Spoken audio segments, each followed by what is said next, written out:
কিন্তু আধিপত্যবাদী ভারতের কূটকৌশল সেই স্বাধীনতা বেহাত হয়ে যায়। স্বাধীনতার সকল সুফল আত্মসাৎ করে নেয় একটি দল, একটি পরিবার। শেখ মুজিব ক্ষমতায় এসে কায়েম করেন বাকশাল। দেশব্যাপী শুরু হয় আওয়ামী লীগের একচাটিয়া তাসের রাজত্ব। কিন্তু জালিমদেরকে আল্লাহ ছেড়ে দেন, ছাড় দেন না।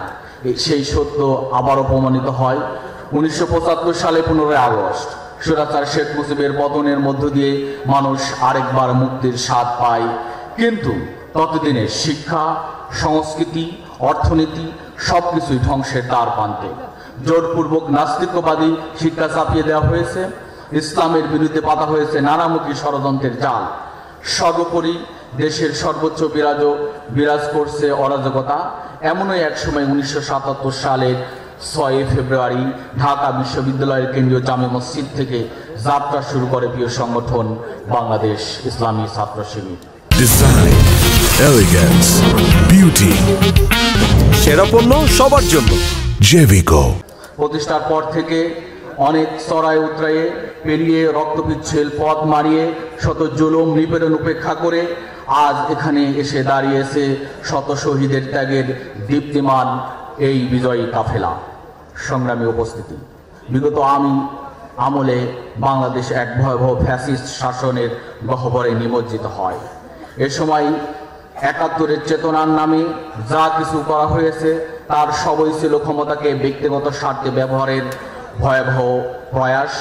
জনগণের আশা আকাঙ্ক্ষাকে পাশ কাটিয়ে শেখ হাসিনা এ সময় যে একচাটিয়া শাসন প্রতিষ্ঠা করে তা মানুষের স্বাধীনতা, গণতান্ত্রিক অধিকার একেবারে সংকুচিত করে দেয়।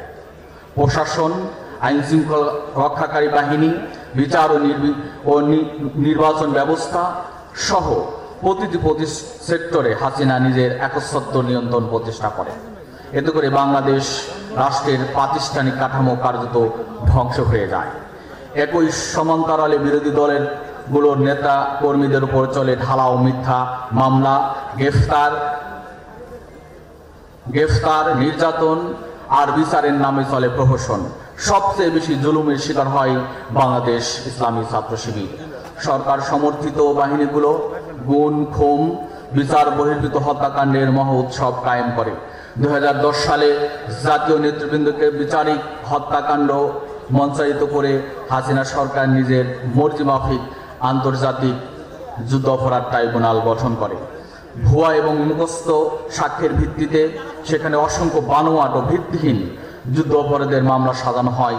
প্রতিপক্ষ দমনের এমন প্রাতিষ্ঠানিক উদ্যোগ বাংলাদেশ তো বটেই, পৃথিবীর ইতিহাসে এর বিরল দৃষ্টান্ত। এছাড়া আওয়ামী লীগ ফ্যাসিবাদী আমলের ডিজিটাল নিরাপত্তা আইন সহ বিভিন্ন কানুন বিস্তার লাভ করে। ফলে গণমাধ্যমের স্বাধীনতা, মত প্রকাশের অধিকার, বিরোধী কণ্ঠ সহ বাহব দমন নিপীড়নের শিকার হয় দেশের গণতান্ত্রিক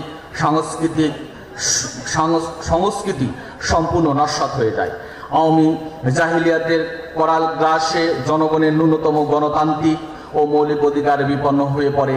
এ সময় বিরোধী দলের নেতাকর্মী, আলেম ওলামা, সাংবাদিক, মানবাধিকার কর্মী সহ বিভিন্ন শ্রেণী পেশার মানুষ যে ভয়াবহ নির্যাতনের শিকার হয়, বাংলাদেশের ইতিহাসে অন্ধকার অধ্যায় হিসেবে তা চিরকাল চিহ্নিত হয়ে থাকবে। অবশেষে 2024-এ 36শে জুলাই অর্থাৎ 5 আগস্ট আল্লাহর ইচ্ছায় ছাত্র জনতা অভ্যুত্থানের মধ্য দিয়ে ইতিহাসের ঘৃণ্যতম ফ্যাসিস্ট খুনি হাসিনার পতন ঘটে। আমরা ফিরে পাই বহুল প্রতীক্ষিত আজাদি। আজকের এই সম্মেলন এমন এক সময় অনুষ্ঠিত হচ্ছে যখন গোটা দেশবাসী নতুন একটি রাষ্ট্র গঠনের স্বপ্ন দেখে যাচ্ছে। অন্তর্বর্তীকালীন সরকার জুলাই বিপ্লবের স্পিরিটের আলোকে রাষ্ট্র সংস্কারের মহান দায়িত্ব কাঁধে নিয়ে রাষ্ট্র পরিচালনা করে যাচ্ছে। 16 বছরের ফ্যাসিজম ভেঙে পড়া প্রশাসন, বিচারালয়, শিক্ষা ব্যবস্থা, স্বাস্থ্য খাত, অর্থনীতি সহ সম্পূর্ণ গুরুত্বপূর্ণ সেক্টরগুলো নতুন করে ঢেলে সাজাতে কাজ করছে তারা।